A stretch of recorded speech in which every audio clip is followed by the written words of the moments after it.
environment or the public service, and they got to pay out of pocket. And that's the difference between them putting food on the table for the month or having to pay their dental bill. Our government, it'll be a promise made, promise kept. We'll come forth with a robust agreement on coverage of dental therapy. I'll stop there, Madam Speaker, and I look forward to Yes, so the honourable member will have 4.5 minutes to finish his speech after question period. Again, I want to remind members that that the House is in session, and if they wish to have conversations, they should maybe take them out into the lobby. And for those who are entering, to please enter quietly.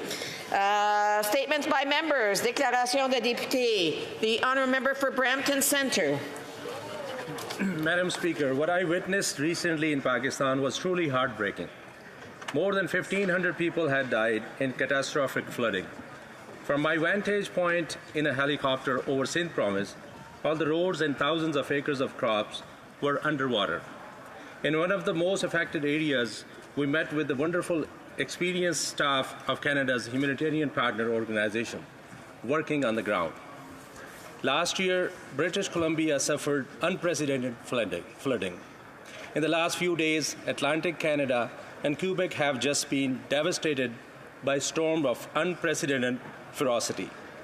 Whether it was the floods last year in British Columbia, or the floods this year in Pakistan, or the devastation caused by Fiona, it is heartwarming to know that Canadians and their governments and their outstanding humanitarian organizations are always there to help.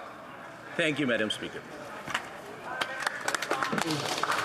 Madam Speaker, September 30th is National Truth and Reconciliation Day. I would like to recognize Kaylee Armstrong. Kaylee is the owner and founder of Armstrong HoC, a skills development program that works with Indigenous youth on the ice and promotes the benefits of hockey outside the rink. Kaylee draws her inspiration from her late grandfather, George Armstrong, Toronto Maple Leafs legend and first Indigenous player to host the Stanley Cup. Due to the Indian Act, the Armstrong family are non-status. Armstrong Hockey has been a resource for Kaylee to connect with her culture while being a mentor for Indigenous youth on and off the ice. This Friday, while wearing orange, we need to honor the survivors and the children that did not return from the residential school system. We must recognize the effects of colonialism and those who lost their culture and support. Individuals like Kaylee striving to create a better future for Indigenous people. Thank you. The honourable member for Aurora, Oak Ridges, Richmond Hill. Thank you, Madam Speaker. Say her name. Social media continues to call on us to name the women who have been murdered. In Iran, Mahsa Amini and Nida Agha-Saltan, and there are many more whose names have not yet been said. These murders and other violence perpetuated against the women of Iran are in part due to restrictions of their rights and freedoms. In Afghanistan, freedoms that were entrenched in law for decades have been stripped away from women. Closer to home, we need only look to south of our border to see women's rights being rolled back. Unfortunately, the list of countries and regions where women are currently being targeted is too extensive to list here, and the trend is getting worse. We applaud the Iranian people who are protesting these atrocious and misogynistic policies. They are bravely protesting at their own peril, and we and others around the world are joining them in their indignation and anger. I am proud that our Prime Minister has spoken out against and placed sanctions on those responsible for the murder of Mahsa Amini. I'm asking that all of us in this House take a stand against the gender-based violence and repression being perpetuated against women in Iran and everywhere. We must all speak up and say their names. Thank you, Mr. Speaker. The Honourable Member for Berthier-Masquinongé. Mr. Speaker, I pay tribute today to Jonathan Beaulieu-Richard, a former player of the Alouettes of Montreal, who died on Sunday of cancer at the age of 33. I would also like to salute his spouse, Emily Renier, who was at his side to the last moment. Jonathan had a positive outlook and wanted to give back to his community. That's why he created the foundation Play, Move, Laugh. When Jonathan learned about his disease, the couple had just had a new baby, but the EI system did not recognize the weeks covered by parental leave, and Emily was not eligible for the caregiver benefit. And despite a severe illness like cancer, this system only provides 15 weeks of benefits. These people underwent incredible stress. They were facing a disease and financial anxiety at the same time, and that doesn't help with healing. It is urgent to have a deep reform of employment insurance. Emily, we stand with you wholeheartedly. The Honourable Member for Bourassa. Mr. Speaker, today I would like to recognize 20 years of service with a number of members of the House of Commons of Canada. We are talking here about Emilia de Jacovo. She worked for the Honourable André Ouellet and the Honourable Pierre Pettigrew. At the provincial level, Emilia worked for Monique Jérôme Forget and the Honourable Clément Gignac. I was lucky enough to work with Emilia from 2007 to the present, and she is an expert on immigration, in election campaigns as well. She has wonderful relationships with the seniors clubs, and she can deal with people in English, French, and Italian, and she can even speak Arabic and Creole. Emilia Di Jacovo, grazie mille for your dedication, your hard work.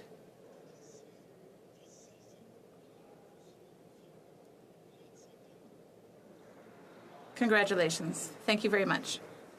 Mr. Speaker, I stand to recognize Mike and Laurie Reist, the co-founders of Adopt a Grad Canada. Initially known as Project Jack in Jail, the charity was formed by Laurie and Mike after a single mother reached out to Mike in 2016 to see if he had a suit that her son could use for his high school graduation. And Mike reached out to the community through social media, and the community rallied around the young man, getting him a suit and some formal wear gift cards. And this became the template that has helped hundreds of other students at the high schools in Airdrie. Further fundraising, sponsorships from local businesses, and cash donations have allowed the program to cover grad-related costs that otherwise would have been a barrier to students and their families from being able to fully experience this milestone. The program continues to grow and has now become Adopt a Grad Canada. Mike will remain as a board member along with Jack Lumley, Mark Smith, Brittany Watley, and Jen Ebert, while Laurie is taking on the role of executive director as a volunteer. And our community is made better because of people like Mike and Laurie Reist. You're here. The Honourable Member for Humber River Black Creek. Thank you very much, Mr. Speaker. Today, I rise to stand in solidarity with the people of Iran in the wake of the tragic death of Mahsa Amini, a 20-year-old beautiful woman who was arrested by the morality police on September the 13th. She was accused of violating the country's strict codes on modest dress for women and beaten to death while in detention. Mahsa's killing sparked a nationwide uprising that is continuing. Protests have spread to over 100 cities across Iran, demonstrating unprecedented solidarity among men and women, students and teachers, farmers and workers, politicians who are protesting side by side, demanding accountability and justice. No woman should be persecuted for choosing what to wear or standing up for her rights. Mahsa's murder is a symbol of 44 years of repression and brutality in Iran. Despite the internet shutdown and the blocking of the social media in the country, the uprising continues to this day. We stand, all of us, with the people of Iran and pray for them and all of their families. Godspeed be with them. The Honourable Member for Canada Carleton. Mr. Speaker, over the weekend, the Best Little Fair in Canada resumed for its 159th rendition. Thousands of participants, young and old, joined in the fun and fairground festivities at the 4-day-long carp fair. However, this year's festivities featured a special event, the first of its kind in carp fair history.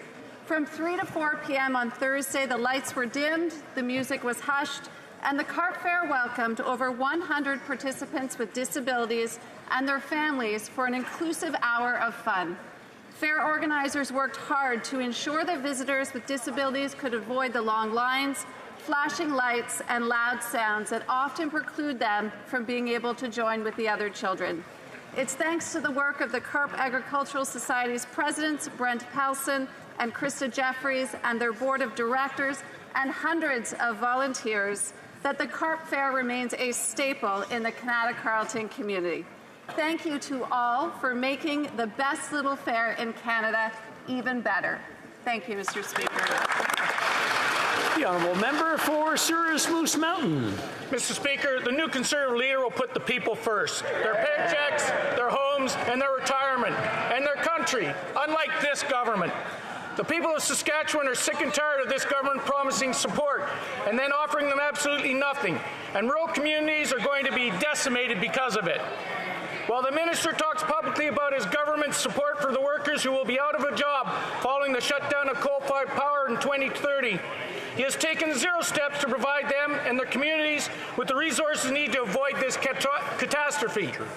A study showed the town of Cornack in my riding stands to lose $400 million in GDP, have a 67% loss in population, and an 89% loss in household income.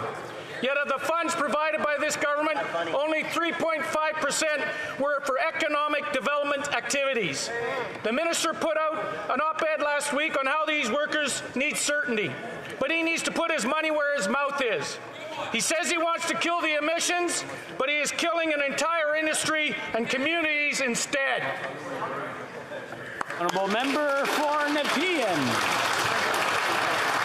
Last week in my Nepean riding, Invest Ottawa's area.x.o, in collaboration with our federal government, hosted an epic Canadian Smart Mobility Demonstration Day. This is first of its kind in Canada, which brought together hundreds of innovators, entrepreneurs, technology developers, smart mobility partners, and stakeholders from Canada's capital and across the country. They experienced more than 30 interactive smart mobility demonstrations hosted by Canadian entrepreneurs and companies, from connected and autonomous vehicles to drones, low-speed automated shuttles, Internet of Things, and smart city solutions. I was on the board of Invest Ottawa before entering politics. Invest Ottawa is doing a great job in promoting the knowledge sector in Ottawa and keeping Canada at the forefront of advanced technologies. Thank you, Mr. Speaker. The honourable member for Mission Matsqui Fraser Canyon. Mr. Speaker, the new Conservative leader will put people first. Their retirement, their paychecks, their homes, and their country. On home ownership specifically, we need to restore hope. Right now, youth and newcomers can't get a home, partially because local government gatekeepers block housing, with heavy fees and long delays for building permits, leaving us with the fewest houses per capita of any G7 country. A Conservative government will require big cities that want federal infrastructure money to speed up and lower the cost of permits and approve affordable housing around all new transit stations. We will sell 15% of the underutilized 37,000 federal buildings to turn them into housing and use the proceeds of sale to reduce our ever-large deficit. And we're committed to giving Indigenous Canadians more control over their housing needs. In other words, we got to get government out of the way and let Canadians build so we can have some chance of affordability once again. Thank you, Mr. Speaker. The honourable member for Yellowhead. Mr. Speaker, our new Conservative leader will put people's paychecks, retirement, and country first. Canadians have lost hope in this government on affordability and service levels. By choosing to retain and increase the carbon tax, this government has failed to secure a brighter future for Canadians, much less remedy the ongoing affordability crisis. This gross mismanagement resulted in long lineups at airports, passport offices, delays in processing immigration and firearms applications, and the list goes on. The Liberals have managed to hike the cost of everything while offering nothing to serve Canadians' needs. Limiting farmers' fertilizer use and imposing the carbon tax will mean less food production, higher costs for Canadians who are already struggling to afford groceries. Why is this government choosing to decrease availability of food altogether? The government can deflect, deny, and blame all they want, but the facts remain. They have insufficiently addressed the cost of living crisis. Too little, too late. The Honourable Member for Masca-Restigouche. Mr. Speaker, people in the Atlantic provinces and some parts of Quebec are slowly recovering from the destruction wrought by Hurricane Fiona. There are scenes of devastation everywhere. The storm deprived thousands of Canadians of power. There are roads closed, residents have been displaced, there's damage, and there have unfortunately been some deaths. Mr. Speaker, people saw their homes disappear in the water. Food and shelter for those displaced by the storm. Members of the Canadian Armed Force are being deployed to help with recovery effort. Utility crews are working around the clock to repair downed lines, and the government is matching donations to the Canadian Red Cross. Nous sommes de tout cœur. We stand wholeheartedly with the people who have been affected by this terrible hurricane. People in our region will pick up the pieces and rebuild. Saluons la résilience. I honor the resilience of people back home. The Honourable Member for Rosemont-la-Petite-Patrie. When it comes for managing GMOs and pesticides, who within the Liberal government is managing it? Is it the Minister of the Environment, the Minister of Health or of Agriculture? No, it's simpler than that. It's the companies themselves that produce GMOs that are regulating themselves. According to a document obtained from Radio-Canada, according to new directives, Representative CropLife is lobbying, is involved in setting the regulations. And really, if we let the Liberal government do it at once, the whole new generation of genetically modified products and pesticides will not be evaluated, and they'll end up on our plates. And it lacks responsibility. So we want no exemptions, no exceptions. We want rigorous, transparent, and independent regulation for the Monsantos of this world. The government has to take its responsibilities to protect the health of Canadians and Quebecers. Thank you. The Honourable Member for Salaberry-Sirois. Mr. Speaker, I stand in solidarity with the spouse of the Leader of the Official Opposition and all of those who have been bullied because of their political convictions. We are all here in this House because we want to change things. We have differing views. Some see Canada as a post-national society. Others see it as a prosperous oil nation. We see Canada as a good neighbor for Quebec. We don't agree on all things. We argue, we debate. We can be angry, indignant. Those are normal emotions for parliamentarians. But fear is not a normal emotion. Not fear for oneself or for our loved ones. Democracy does not mean that people have the right to say that they will attack someone physically, that they will burn down their house or attack their loved ones. That is an attack on democracy, and that is unacceptable. Let us all condemn, regardless of our political affiliations, let us condemn those gestures. They must not go unpunished. Mr. Speaker, let's put a stop to that right now. The Honourable Member for Haliburton, Kawartha Lakes, Brock. Mr. Speaker, the new Conservative leader will put people first. Their paychecks, their homes, their retirement, and their country. It's time for action, and it's time to return a sense of self-sufficiency to a people that have had it stripped away by the paternalistic, archaic, and broken Indian Act. Canada's Conservatives, under our new leader, will restore to Indigenous people more control of their land, money, and decision-making.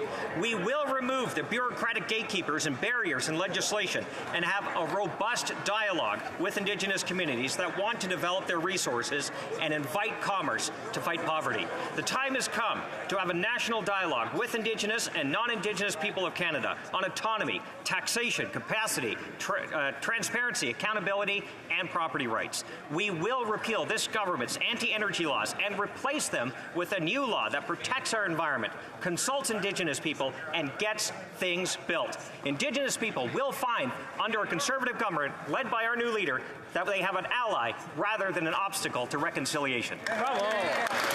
The honourable member for Etobicoke Lakeshore. Mr. Speaker, I rise today to honor a member of our Hill family who recently left us. For over 33 years, Luce Cousineau served us diligently and faithfully in the parliamentary restaurant. Her warm smile and laugh greeted us, and her impeccable service took care of MPs, senators, and staff from all sides of this House. She had discerning tastes, earning her nickname Chef Cousineau with her colleagues. She sampled new menu dishes and sent them back. Clearly, she knew better was always possible. She was French-Canadian, hailing from Rouen-Noranda, and anyone who knew her knew she was a big fan of Leonard Cohen. What many of us didn't know was that Luce was in the battle of her life with an adversary who ultimately won, cancer. Luce never complained. She always showed up, had that warm smile on her face, welcoming and accepting everyone with open arms. She will always be part of our Parliament Hill family, and her heart of gold and generous spirit will live on. Thank you, Mr. Speaker.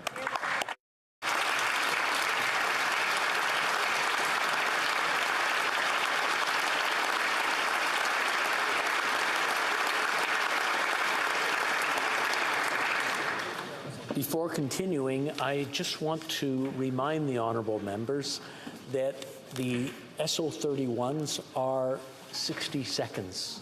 Not much more, not much less, 60 seconds.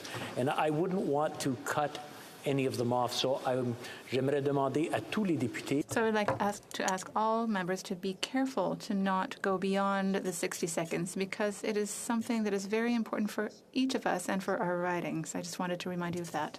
Questions? Question orale. The Honourable Leader of the Opposition.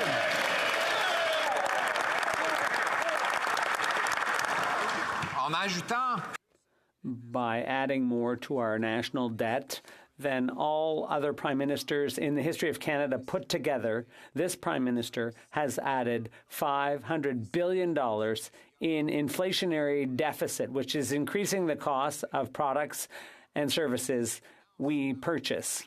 Now, the finance minister admitted that she wants to increase the taxes on EI by $2.5 billion. That will take even more money away from workers' wages. Mr. Speaker, will the government scrap those tax hikes so that workers can keep more money in their pockets? The Honourable Deputy Prime Minister. Mr. Speaker, it appears that the Conservatives now get it, that we need to help Canadians to help fight the effect of inflation. Better late than never. So I appreciate the latest Conservative flip-flop. It's about time they also supported our one-time payment of $500 to help vulnerable Canadians who are having a hard time paying their rent. It's never too late to do what needs to be done, even for Conservatives. The Honourable Leader of the Opposition. Raise taxes on the working poor. And yet that is exactly what the minister admits she will do. She admits that raising the EI premiums, the EI payroll taxes, will take $2.5 billion extra dollars out of the hands of Canadian workers, and not to fund EI. She also admits through her own public filings that the government will take $10 billion more in EI taxes than it will pay out in benefits, money that the Prime Minister will raid from the account and spend however he likes. Will the Prime Minister get his hands off the EI fund and the paychecks of our workers? The Honourable Deputy Prime Minister. Mr. Speaker, the EI contribution rate today is 1.58. Next year, it'll go up to $1.63. Both of those rates are lower than the EI contribution rate was in every single year when Stephen Harper was Prime Minister. Yet the new Conservative leader, who was actually the employment minister during those years, now wants to slash our contributions. So who do the Conservatives think was the better economic manager? Prime Minister Harper or their new leader? The Honourable Leader of the Opposition. Well, we were terrific economic managers together, and we will be again.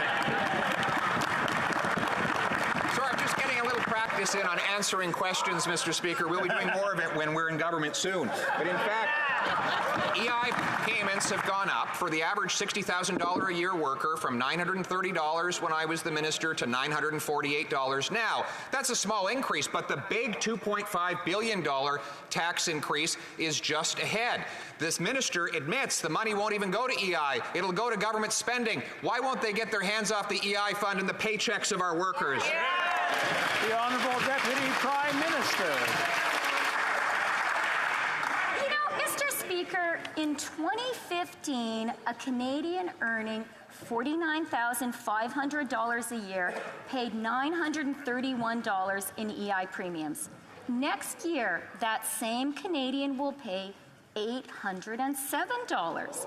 That's nearly $125 less than she paid when the Conservative leader was the minister in charge. Wow. So, yet again, Mr. Speaker, Canadians really need to understand whose policies do Conservatives support, Stephen Harper's or their new leaders?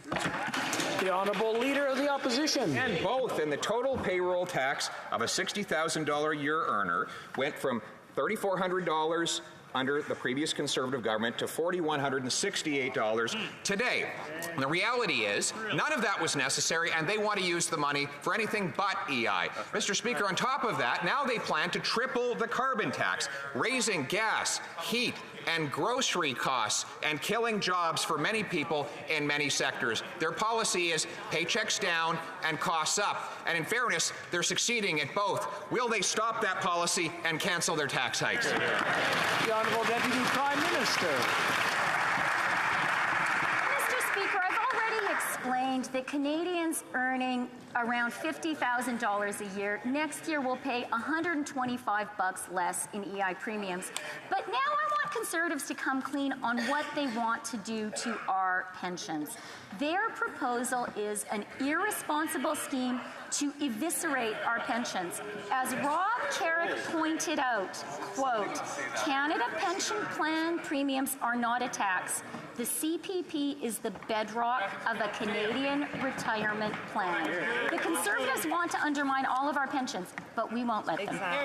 The Leader of the Opposition. That is absolutely false. Conservatives protected the CPP, increased benefits for seniors every single year we were in office, and did it without any tax increases at all.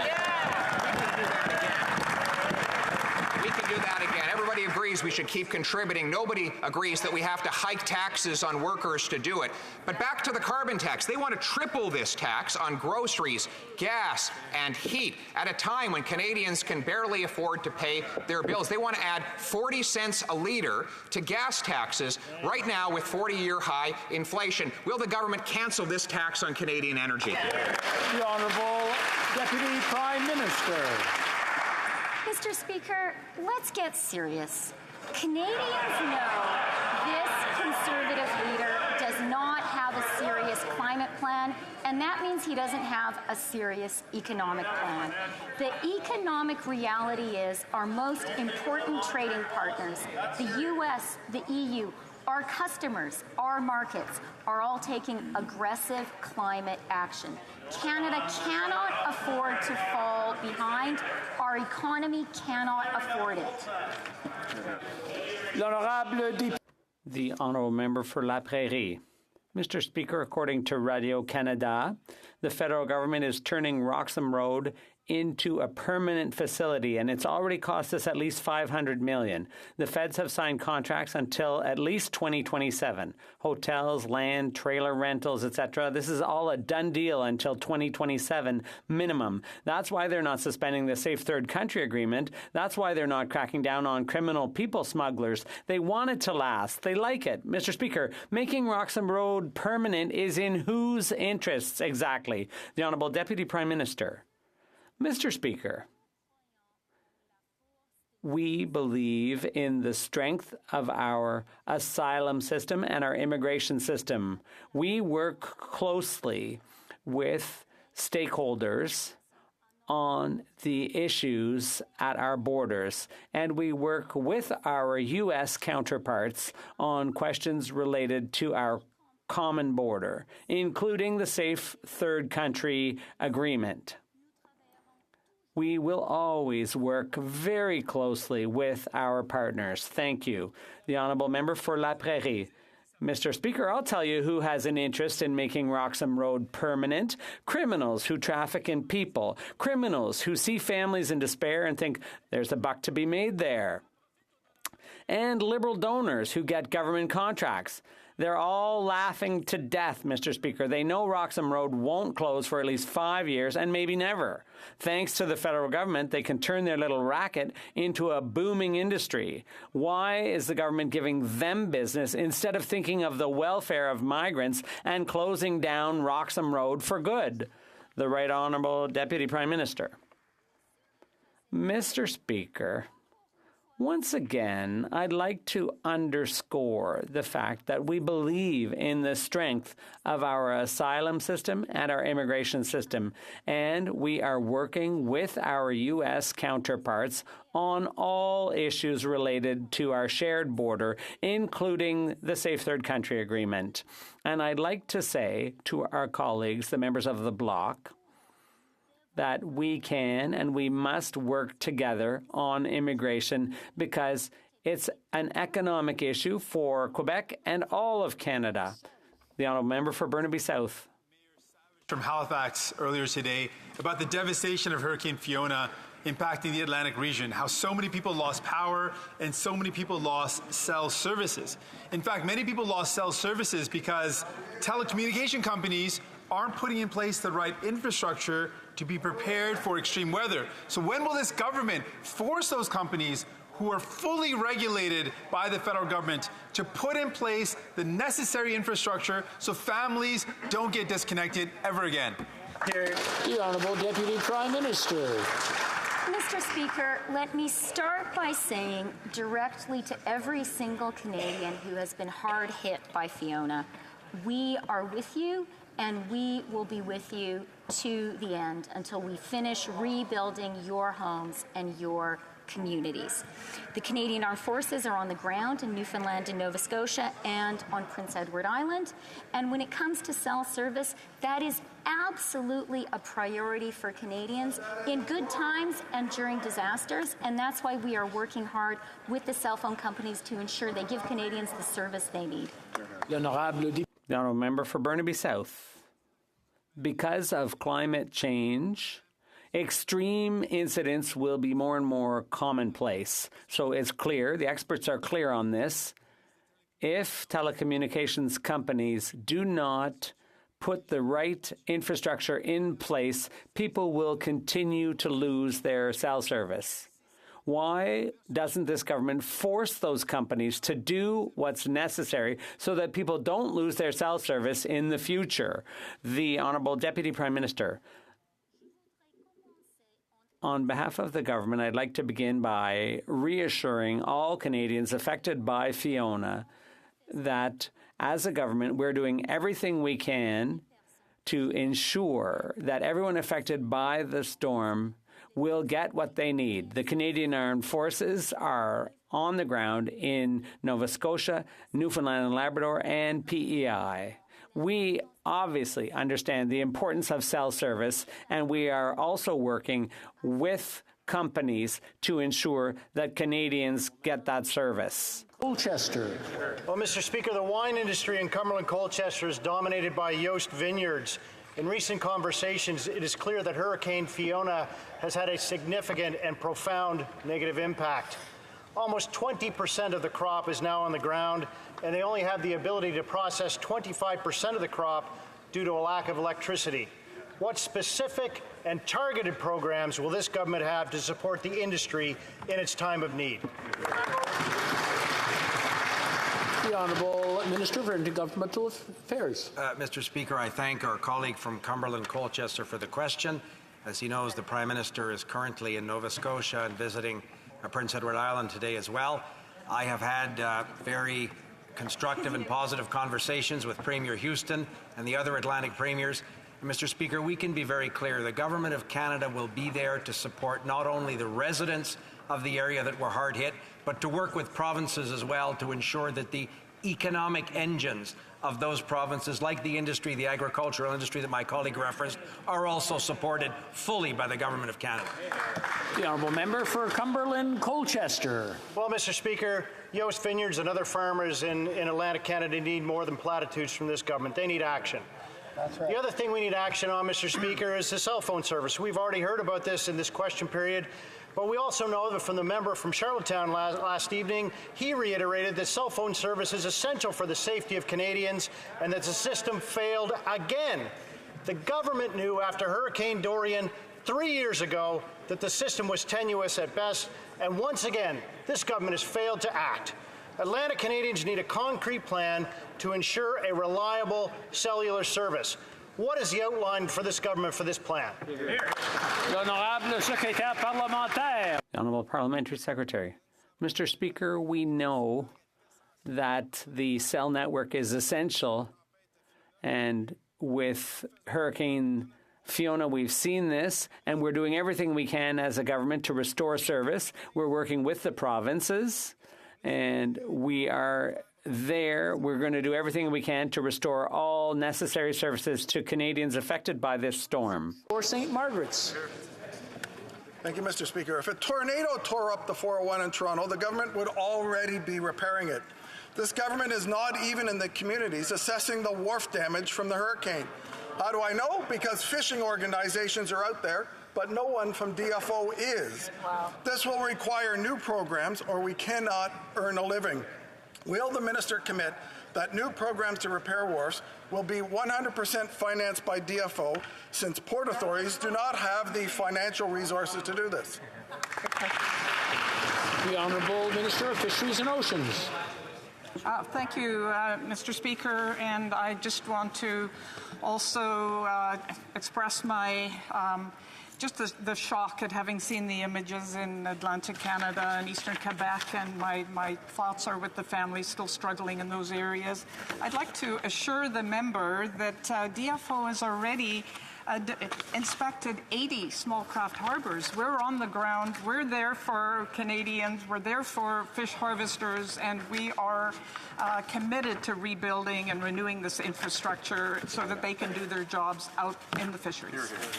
Well, member for South Shore, St. Margaret's. Since the hurricane, I've been speaking every day with fishermen and fishing organizations about the damage caused by the hurricanes and the needs of the industry to recover. As I said, it's clear that we need some new programs to deal with this. 4 days since the hurricane, and the minister is yet to call a single fishing organization in Atlantic Canada. How do I know this? Because I talk to them every day and she doesn't. How will the minister design new programs that respond quickly if she does not talk to the fishing organizations and the people most impacted? The Honourable Minister. Thank you, Mr. Speaker.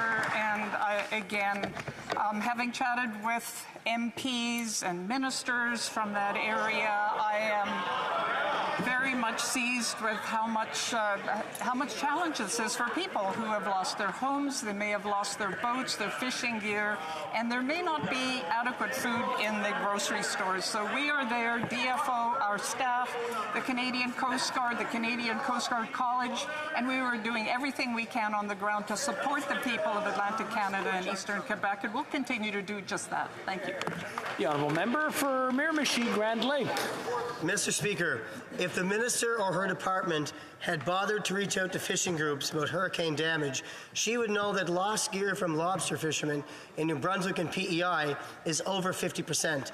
The season has 3 weeks left. Without traps, they cannot fish, and the need for support to replace these traps is immediate. Will the minister commit to immediate emergency support to replace this equipment, to finish out the season, and into what should be our proposed extended season? The Honourable Minister of Fisheries and Oceans.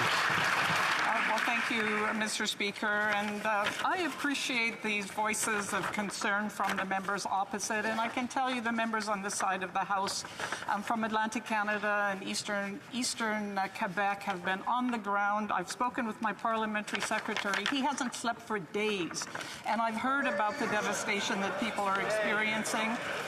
We are And I am in touch with fish harvesters, provincial ministers, caucus members, and we will be happy to hear what requests there are for extensions and consider them very seriously.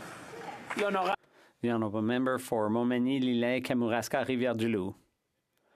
Mr. Speaker, now that Hurricane Fiona has blown through, hitting the Magdalen Islands hard, it's time for action.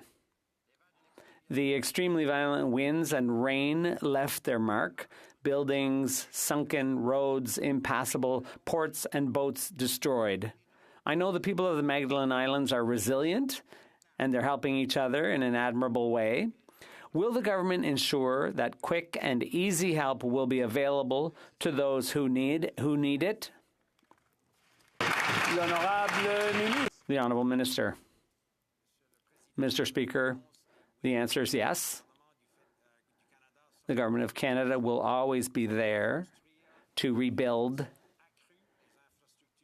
the infrastructure under our jurisdiction, and we will be more present than ever. We're going to work with the fisheries industries, with the provinces, and with the municipalities to ensure that we go further and that we rebuild community infrastructure, public infrastructure, that's essential to those communities, including in the Magdalen Islands and all throughout Atlantic Canada. The Honourable Member for Lac-Saint-Jean.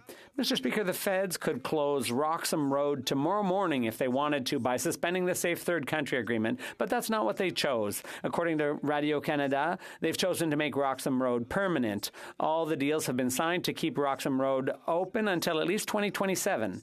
Mr. Speaker, making Roxham Road permanent also means making permanent the criminal smuggling networks that get rich off the desperation of migrant families. Does the minister realize the smugglers are popping champagne today, paid for with migrants' money? The Honourable Minister of Public Safety. Mr. Speaker, that's precisely why we're working very closely with the Government of Quebec. Our investments to strengthen the integrity of our borders and to ensure that those who abuse the system are brought to justice. So we're working with Quebec and the U.S. to ensure that our asylum system remains fair, equitable, and transparent. The Honourable Member for Lac-Saint-Jean. Mr. Speaker, every time the minister claims he's protecting refugees, but he's letting them get exploited by criminals and extorted and lied to, because the criminals don't tell them they've only got a 50% chance of being successful and of not being deported at the end of the process. The minister is protecting criminals, not refugees. We believe protecting migrants means allowing them to come through the front door at border crossings safely and without abuse. Why is the minister choosing Roxham Road and the smugglers' racket instead? The Honourable Minister. Mr. Speaker, we shouldn't suppose that each person entering at Roxham Road is a criminal. That's wrong, what the Bloc is saying. There are refugees who contribute.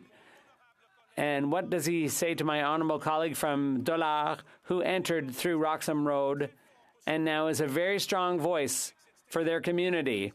The Bloc should stop saying things like this, and we should be investing in our asylum system. Thank you. That's evidence that they really don't know what they're talking about. Other than the smugglers, the only winners from the choice to make Roxham Road permanent are those who get federal contracts. We know Roxham Road has already cost at least $500 million. We don't know the exact amount because the federal government refuses to disclose all its contracts. This is worrisome because among the contracts known to exist are 7 that were awarded without a call for tenders to the companies of 2 well-known Liberal donors. It sure pays to be Liberal, doesn't it? Will the government disclose all the contracts, all the amounts, and all its suppliers? The Honourable Minister. To the member opposite for his question. Transparency and accountability are critically important to our government, and what we have done in terms of the Roxham Road situation is that we are delivering open, fair, transparent procurement processes while continuing to obtain the best value for Canadians. And of course, divulging confidential contract information would violate the agreement we have with the supplier. Thank you, Mr. Speaker. The Honourable Member for Haldimand, Norfolk. Mr. Speaker, life has become increasingly unaffordable for Canadians because of the Liberal taxes and skyrocketing cost of living. The average Canadian family now spends 43% of their income on taxes, which is more than they spend on food, shelter, and housing combined. A quarter of Canadians are even taking extreme measures of cutting back on food. Will the government end their planned tax increases on gas, home heating, and groceries, and have some compassion for suffering Canadians? The Honourable Deputy Prime Minister. Mr. Speaker, we know that times are tough for Canadians. That's why we've put forward a fiscally responsible plan to support them. And here's some good news. Conservatives are starting to get on board with our plan. They announced on Sunday that they are supporting the GST tax credit. That's going to give up to $500 to hardworking Canadian families. It's time for the Conservatives to understand there's a lot of Canadians who need help paying the rent. The $500 one-time payment will help them. I hope the Conservatives will see the light on this great policy too. The Honourable Member for Haldimand, Norfolk. Mr. Speaker, Canadians cannot afford to pay for this government's reckless inflationary spending and deficits.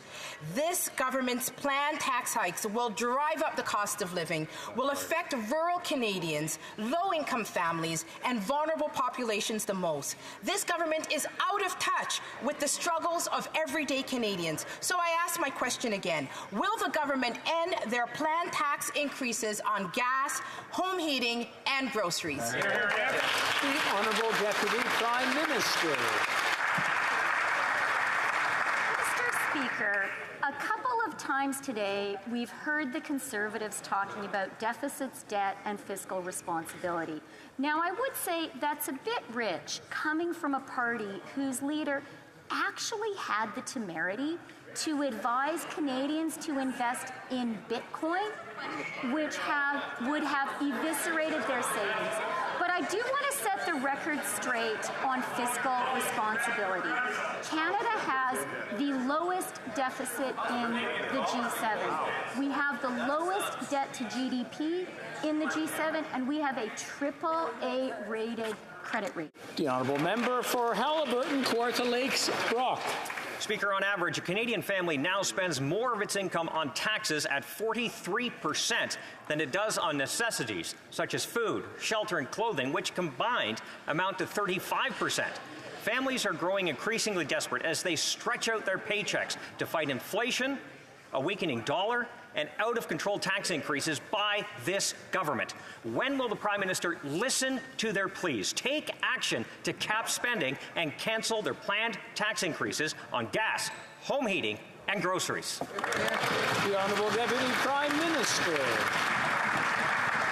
Mr. Speaker, I would like to remind the Conservatives of something Canadians understand very, very well.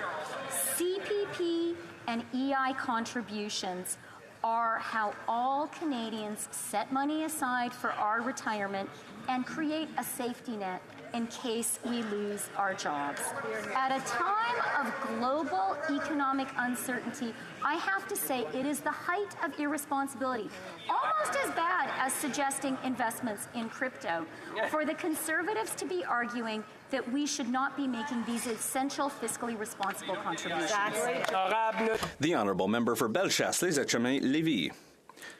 Good morning, Mr. Speaker. The price of basic grocery staples is skyrocketing. For example, bread and bakery prices have gone up by 16% in just a year.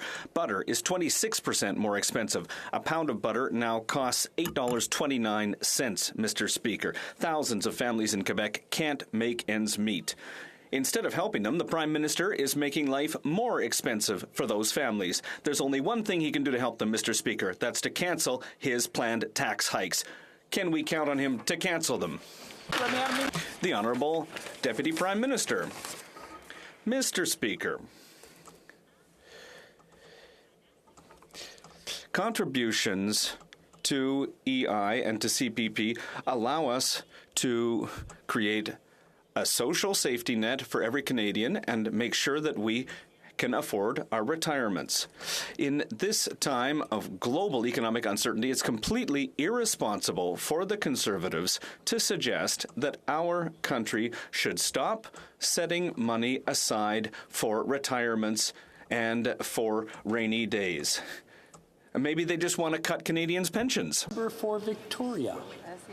Mr. Speaker, Big Oil has been making record profits off the backs of Canadians who are struggling, all while refusing to clean up their climate mess. The Environment Minister says he's not opposed to a windfall tax, but he's waiting to see if Big Oil will invest in climate action on their own. Instead, they're paying out huge dividends to their shareholders and bonuses to their rich CEOs. If the minister is waiting for Big Oil to do the right thing, he's going to be waiting a long time. Time is running out for our planet. Will the Liberals tackle corporate greed, implement a windfall tax, and make Big Oil pay their fair share?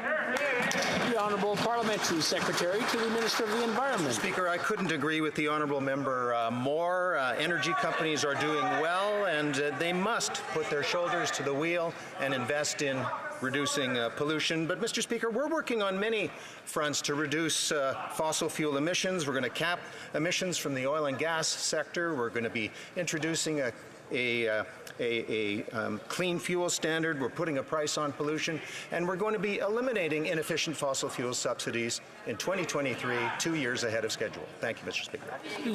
The Honourable Member for Rosemont-la-Petite-Patrie.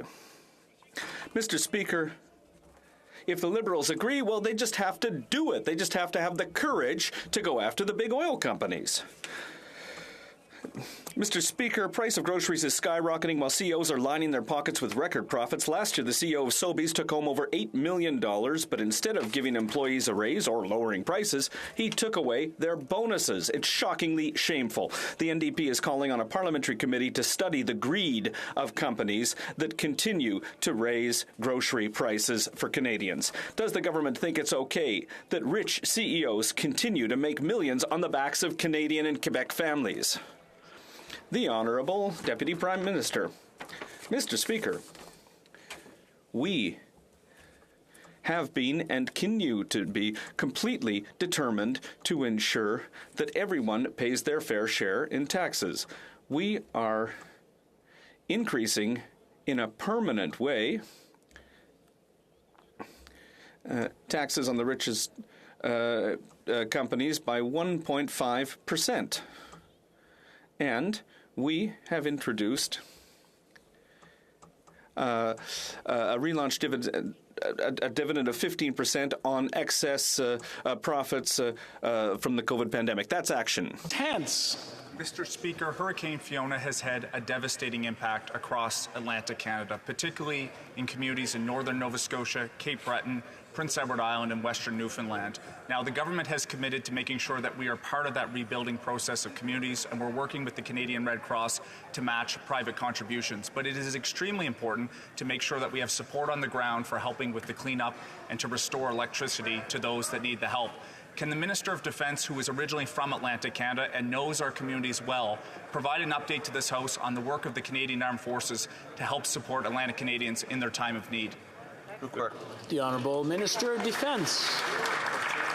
Mr. Speaker, as a Nova Scotian myself, I want to assure my honourable colleague and everyone in this House that the Canadian Armed Forces will be there for as long as needed. In Nova Scotia, the Canadian Armed Forces are removing debris and restoring roadways and bridges. In Prince Edward Island, the Canadian Armed Forces are assisting with restoring the power grid. And in Newfoundland, they're going door to door to check on their neighbours to make sure everyone is okay. Mr. Speaker, from the bottom of my heart, I'd like to thank the Canadian Armed Forces for all they do to keep Canadians safe in this time of need. Great work. The Honourable Member for Wellington, Halton Hills. Mr. Speaker, the weather is getting cool and people are starting to turn on the heat. Millions of Canadians rely on oil and propane to heat their homes. The cost of those fuels, however, has skyrocketed. It now costs upwards of $5,000, $6,000, or even $7,000 a winter to heat their home. And now the government has put on top of that a carbon tax that will cost upwards of $400 or $500 a winter. People are getting desperate. Will the government listen, including to the Premier of Newfoundland and Labrador, and cut the tax on oil and propane heat? The Honourable Government House Leader. Speaker, as we watch yet another disaster unfold that is fueled by global climate change, as the world is called to act on climate change, playing games with misrepresenting climate action, when the member well knows that the money that is taken is given back to Canadians and that the action that is taken is essential so that we have less Fionas, that we have less disasters, and less Canadians that are affected by global climate change. We have to take action, Mr. Speaker. Member for Wellington, Halton Hills. Mr. Speaker, that government is completely out of touch. Emissions have risen each and every year that this government has been in power, except for the year of the pandemic when they shut everything down. A third of Atlantic Canadians heat with oil heat. Over 1 million Ontarians, 10% of Canadian households. When will this government do what other G7 governments have done and provide relief on fuel taxes and cut the tax on oil and propane heat that people are so desperate to use this winter? The Honourable Parliamentary Secretary to the Minister of Environment.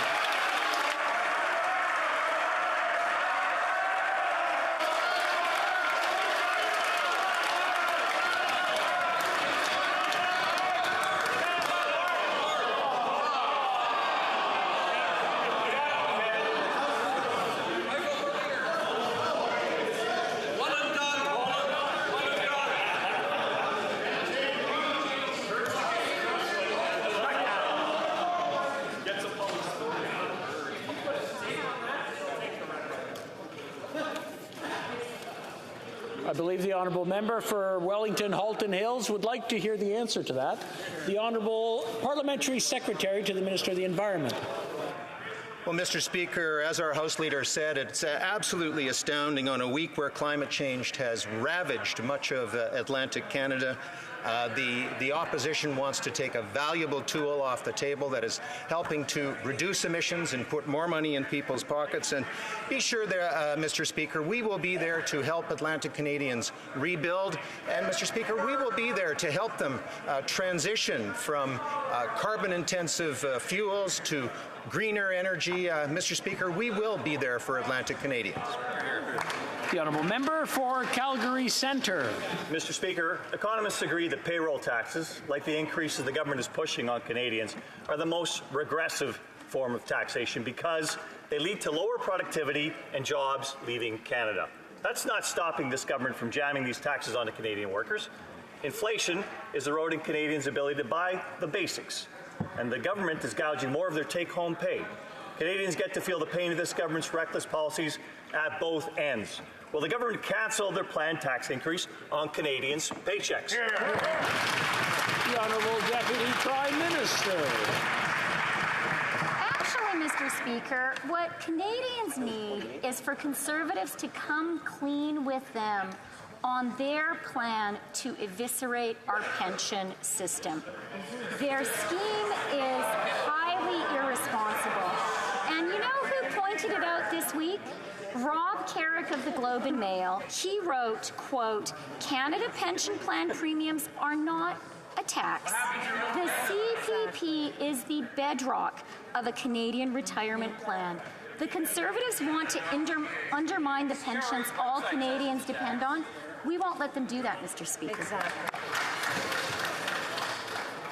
We started off really well, and suddenly I'm not sure what happened. So, I just want to remind.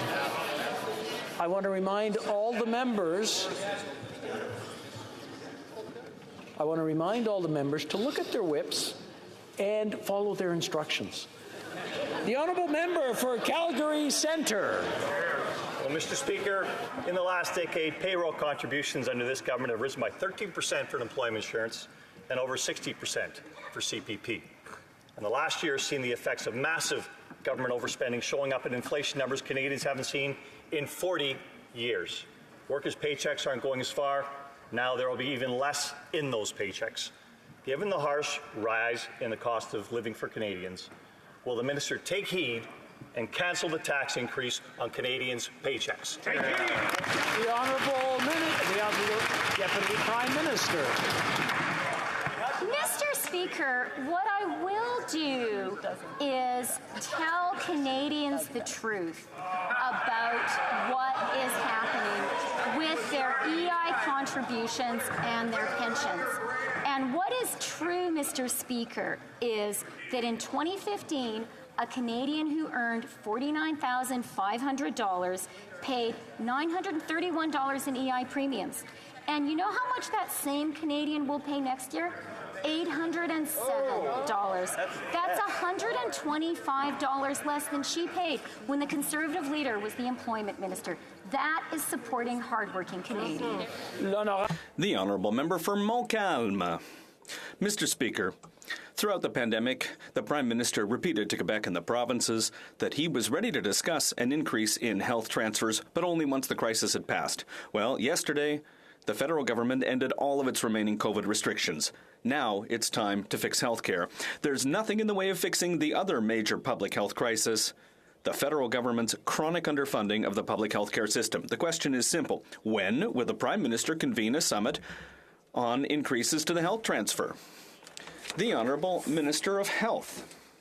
Thank you, Mr. Speaker. I'm very happy to hear this question from my colleague. It gives me the opportunity to say that, once again, next week I will be speaking with all of my health minister counterparts to say that I am ready to help them invest in dealing with the problems that we have around delays, surgeries, and diagnostics.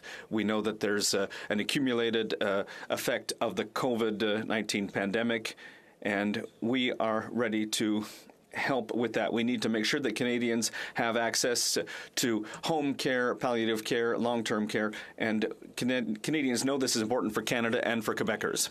The Honourable Member for Montcalm. Well, Mr. Speaker, the government says that it spent a lot of money during the pandemic, timely investments during the pandemic, but that won't fix any of the long-standing problems. The federal government needs to pay its fair share for health care. That's what will shorten the wait list. That's what will allow us to hire more nurses so that we can end mandatory overtime. That's what will allow us to train and hire psychologists for the public network. When will this government understand that the future of public universal health care depends on a $28 billion increase in transfers that are indexed at 6%? The Honourable Minister. Thank you, Mr. Speaker. And my colleague is right. The federal government did invest $73 billion in health care for Canadians throughout the pandemic, and that continues with vaccines which are still being sent to provinces with rapid texts, with the Paxlovid medication. As you know, Paxlovid is now available to the provinces and territories to help Canadians who are dealing with severe health issues related to the COVID-19 pandemic. We've also invested in personal protective equipment and many other things for the provinces and territories. London. Mr. Speaker, under this government, the cost of living is skyrocketing. But don't fret. This government has an affordability plan. The same government that got Canadian families into this affordability crisis. The truth, Mr. Speaker, families are spending more of their income on taxes rather than on food, shelter, and clothing combined. That is 43% of their income on taxes and just 35% on essentials. Mr. Speaker, will the government end their planned tax increases on gas, home heating, and groceries? The Honourable Deputy Prime Minister. Mr. Speaker, we understand that conservatives have seen the light when it comes to our plan to support Canadians with the cost of living. They kicked and they hollered at the beginning of this parliamentary session, but over the weekend they did a very conservative flip-flop, and they said, you know what, we're going to support the GST tax credit. They did the right thing, Mr. Speaker. I hope that this weekend we'll see them supporting another important measure, the $500 payment to support Canadians with the cost of housing. Member for Bow River. The average Canadian family now spends more of its income on taxes than it does on the necessities of food and shelter combined. Farmers in Bow River are paying millions in carbon taxes annually just to power their irrigation systems. Their hard-earned dollars are being siphoned off by the NDP Liberal government rather than being reinvested in local economies, local infrastructure, local goods. Will the government end their planned tax increases on gas, home heating, groceries, so farmers can get back to feeding the world, so Canadians can afford nutritious food. The Honourable Parliamentary Secretary to the Minister of Agriculture. Thank you, Mr. Speaker, and I want to thank my honourable colleague for his question. As he knows, on-farm fuel for farmers are exempt, and as he would remember as well, through the fall economic statement last year, we provided a carbon tax rebate for farmers, which they are eligible for this year, which is based on farm expenses. Thank you. The Honourable Member for Calgary Signal Hill. Mr. Speaker, this Liberal government takes more out of a working Canadian's paycheck for taxes than is left to take home to pay for groceries, pay the mortgage, that's if they can afford to home, and to put gas in their vehicle. That's not right, Mr. Speaker. This Prime Minister is out of touch, but he's got an opportunity. And through you, Mr. Speaker, I ask this Prime Minister, can he promise to this House today no more tax on Canadians? The Honourable Deputy Prime Minister. Mr. Speaker, Conservatives seem to think Canadians aren't smart. But I know that Canadians are really smart. And I know Canadians are responsible. And I know that Canadians understand the value of the Canada Pension Plan. Canadians understand the importance of saving in the Canada Pension Plan. And that's why Canadians see right through these Conservatives who are irresponsibly suggesting we eviscerate the CPP. But no surprise, they told Canadians to invest in crypto. Hear, hear. The Honourable Member for Pontiac. Mr. Speaker, it was so difficult to watch throughout the weekend all of the destruction caused by Hurricane Fiona. And this is a very serious example of the climate crisis that we are all facing today, here and in our communities. Can the Minister of National Revenue please give us some concrete examples of this new reality? The Honourable Minister. Mr. Speaker, I'd like to thank my colleague from Pontiac for her important question. Mr. Speaker, because of terrible storms like Fiona, we're no longer talking about climate change, but instead we're talking about a climate crisis. One of my constituents in the Magdalen Islands said that she'd never seen the ocean swell like that before. And she said that after seeing a storm like that, it's impossible not to believe in climate change. The truth, Mr. Speaker, is that the climate crisis is real and we need to act. And what do the Conservatives not understand? Will they wake up and realize that we're in a climate crisis, Mr. Speaker? The Honourable Member for Charlebourg-Saint-Charles.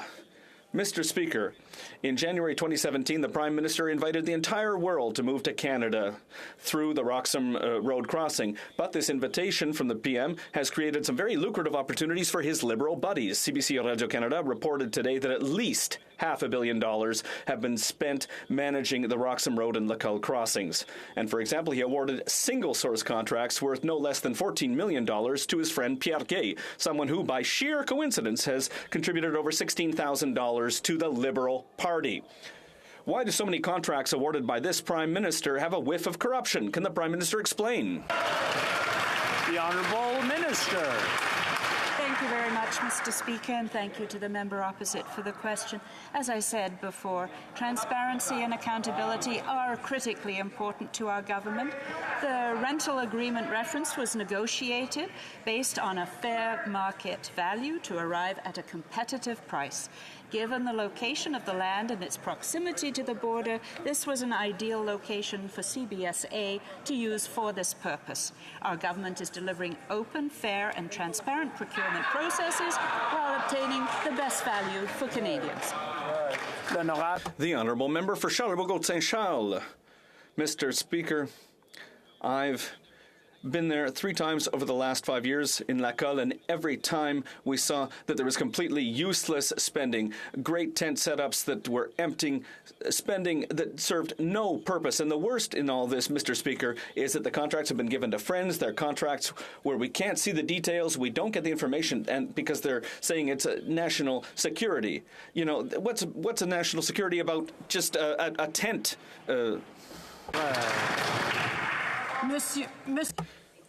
Mr. Speaker, listen, I'm really proud of the question that my colleague has asked because it gives the opportunity to talk about what we're doing, the agreements that we're working with. And I think earlier the member from the Bloc Québécois made this reference, and let me be very clear. Our system for asylum seekers must be strong. There's no magic solution. And I know that they say we should suspend it. Well, suspending the Safe Third Country Agreement would do the opposite of making things safe. We need to modernize the agreement, and that's what we're doing, working with the United States. The honourable member for Calgary Nose Hill. Today, the Liberals have falsely claimed that the immigration system is both fair and delivering value for money. I think the 2.4 million people languishing in the longest immigration backlog in Canadian history will be enraged by these talking points.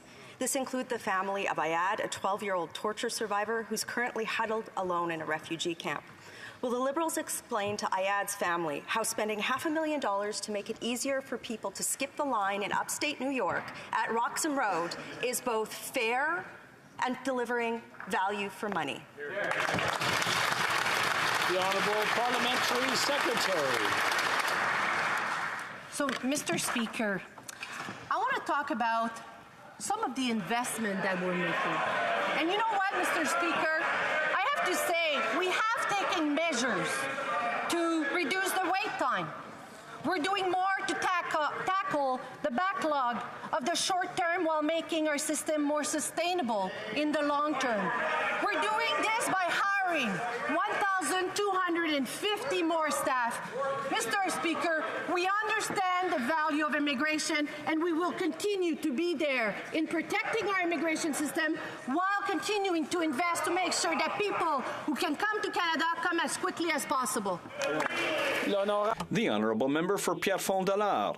Monsieur le Président, according to the United Nations, the world is going through a global food crisis caused by war, climate change, and the COVID-19 pandemic. Canada, with its international partners like the World Food Programme, has worked tirelessly to combat food insecurity. Mr. David Beasley, the Executive Director of the World Food Programme, has been championing this cause during his ongoing visit to Canada. Monsieur le Président, le ministre du Développement... Mr. Speaker, can the Minister of International Development please tell us how Canadian is working with its partners in the World Food Programme to fight global food insecurity? The Honourable Minister. We'd like to thank the Honourable Member for this question. The climate crisis is causing a food security crisis for the most vulnerable around the world. Mr. Speaker, hunger leads to conflict. This is why Canada was the fourth largest single-country donor to the World Food Programme in 2021, providing over $306 million in humanitarian funding for emergency food and nutrition assistance to people in need. And I want to take this opportunity to thank the members of the World Food Programme and the many other organizations for feeding the most vulnerable on our planet. Thank you, Mr. Speaker. The Honourable Member for Nunavut. Families across Canada are struggling with food prices. Grocery costs are even worse in Nunavut. CEOs of big grocery stores get millions of dollars in bonuses, while families in the north are unable to access affordable, fresh food. This government refuses to listen to Inuit and fix the Nutrition North program. When will this government step up and finally implement a windfall tax on grocery stores making record profits and help Nunavut milk access the nutritious and affordable food they deserve? The Honourable Deputy Prime Minister. Mr. Speaker. Thank you, Mr. Speaker. I thank the member for the question, and I'd like to say that in Inuvik, approximately a month ago, we announced an expanded Nutrition North program with $164 million in new funding in partnership with Indigenous partners. The newly expanded program moves beyond simply a subsidy with a new Community Food Programs Fund to directly support community-led food security activities. And we are providing more funds directly to Indigenous partners through the Harvesters Support Grant, increasing access to traditional country foods through hunting, harvesting, and food sharing. Thank you. Member for Vancouver East. An Inuit woman who traveled to Ottawa to be a nurse died after just 4 days in the city. She was a victim of violence who had no access to safe, affordable housing. The Missing and Murdered Indigenous Women and Girls Inquiry final report cites housing 299 times. The minister was asked about it today, and he said, quote, "Words fail me." His words and inaction are failing Indigenous, Inuit, and Métis people. Will the minister ensure there is meaningful investments in a for Indigenous, by Indigenous, urban, rural, and northern housing strategy in Budget 2023? The Honourable Minister. I want to extend my appreciation to the Honourable Member for the really important question. And the case that she's referring to obviously touches all of us. When a member of our community is targeted and doesn't have access to safe and affordable housing and is on the street, it diminishes all of us, Mr. Speaker. We are committed to a for Indigenous, by Indigenous, urban, rural, and northern housing strategy. That is why in Budget 2022 we've dedicated $300 million as the first installment of what is needed, and which is a significant amount of money and investments that are needed to put in place serious investments in a for Indigenous, by Indigenous, urban, rural, and northern housing strategy. C'est tout le temps que nous avons aujourd'hui. This is all. Si je peux avoir deux. If I may have two questions before a call to order. The presence in the gallery of the Honourable Ashni K. Singh, Senior Minister of the Office of the President with responsibility for finance of the Cooperative Republic of Guyana.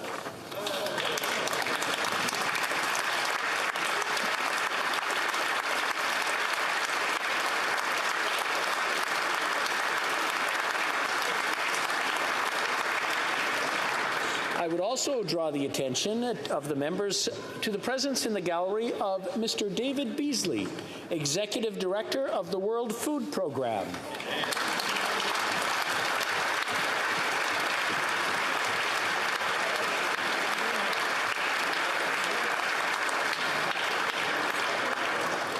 Et maintenant, nous allons continuer avec un... And now a point of order. The member for Lac Saint-Jean. Mr. Speaker, something unfortunate happened during question period. The Minister for Public Safety deviated my words on a very sensitive issue, Mr. Speaker. I think that it's important to be very careful. Hey, can I please take the floor, or? I was talking about illegal passes, and he insinuated that I said there was criminals. I would ask everyone to, just 1 second. The Honourable Member will be able to continue in a few seconds. Everyone is leaving and they're chatting among themselves, and so we shall wait just a couple of seconds. The sound has died down. I therefore ask the member for Lac Saint-Jean to continue. It's a sensitive issue. The Honourable Member should apologise. I was talking about criminal passers that are exploiting migrants. And he said, that I said that criminals were crossing the border. Two completely different matters. On a sensitive issue like this, I want the Honourable Member to apologise for diverting my words. This is unacceptable.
OK, des fois dans la chambre.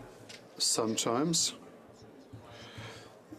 when there are questions, when there are words, sometimes we don't understand what people are saying. So I would like to remind members to be careful on what they hear and what they say. The point of order isn't really a point of order, it's a point of debate on what has been said or what has not been said. And so I would ask all members in general to just be careful about what they say. We have another point of order, the Honourable Member for Miramichi Grand Lake. Mr. Speaker, on a point of order, today in question period, the official opposition cited a March 2022 report by the Parliamentary Budget Officer that shows that the carbon tax will be a net cost to Canadian families. I'm seeking unanimous. I'm afraid it's pretty clear that that one is debate, and I'm going to have to shut that one down. The Honourable Member has another point of order. Please. Matter arising out of question period today, the member from Glengarry Ruskell Prescott, who is also the Parliamentary Secretary to the Minister of Agriculture, falsely stated that all on-farm fuel is carbon tax exempt. He knows that's blatantly false. I'm afraid I'm going to have to cut that off as well. That's more of a debate. I'm here for procedure and make sure that the procedure is followed. What is answered and what is asked, unfortunately, is out of the purview of the Speaker. Nothing else? Very good. Okay. Orders of the day. Ordre amenant du gouvernement, travaux des subsides, resume consideration of an opposition motion on the carbon tax standing in the name of Mr. Poilievre. The Honourable Member for Vaughan Woodbridge has 4 minutes and 30 seconds remaining in his debate. Thank you, Mr. Speaker. That was a riveting question period. Mr. Speaker, as we all know, Canadians and countries across the world and citizens across the world are dealing with inflationary pressures, and our government has acted since day one, since 2015, to ensure we work hard and strengthen our middle class and obviously assist those that wish to join the middle class. And what we've put forward here in this legislature, in our Parliament, is a number of measures to assist Canadians from coast to coast to coast. It's great to see that the opposition will be joining us and supporting us in terms of the GST